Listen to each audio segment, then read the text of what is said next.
মামলায় ধৃত ইসিএল আধিকারিক সহ দুজনের জেল হেফাজতের নির্দেশ দিলেন আসানসোল বিশেষ সিবিআই আদালতের বিচারক রাজেশ চক্রবর্তী। আগামী জুলাইয়ের ৩ তারিখ ফের ধৃতদের আসানসোল বিশেষ সিবিআই আদালতে পেশ করা হবে বলে ধৃত নরেশ কুমার সাহা এবং অশ্বিনী কুমার যাদবকে।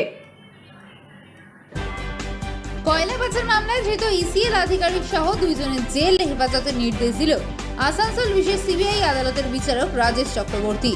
আগামী ৩রা জুলাই ফের ধৃতদের আসানসোল বিশেষ সিবিআই আদালতে পেশ করা হবে বলে জানা গিয়েছে। ধৃত ইসিএল আধিকারিকের নাম নরেশ কুমার সাহা এবং ঠিকাদারের নাম অশ্বিনী কুমার যাদব।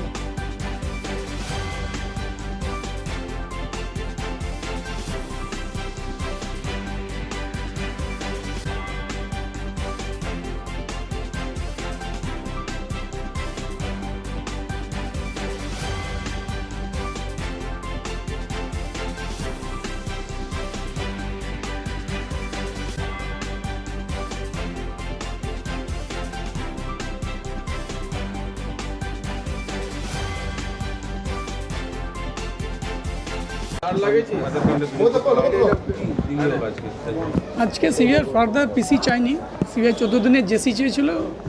ওদের যেটা বক্তব্য ছিল যে আরও কিছু উইটনেসকে এক্সামিন করতে হবে, এই স্টেজে এদেরকে বেল দিলে ওই উইটনেসগুলো ইনফ্লুয়েন্স হতে পারে। আমরা বেল অ্যাপ্লিকেশন করেছিলাম, আমরা বলেছিলাম যে ইনভেস্টিগেশন আমরা বরাবর কোঅপারেট করে এসেছি, এরপরও কোঅপারেট করবো। যেহেতু আর পিসি চাইনি তার মানে ফার্দার কাস্টোডিয়াল ইন্টারোগেশন দরকার নেই। দুপক্ষে শোনার পর জজ সাহেব বেল রিজেক্ট করেছেন, 3 তারিখে নেক্সট প্রোডাকশনের ডেট দিয়েছে।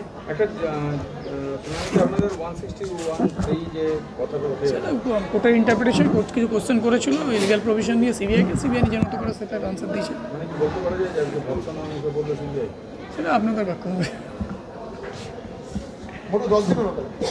3 তারিখ অবধি জুডিশিয়াল কাস্টডিতে রিমান্ড দিয়েছে।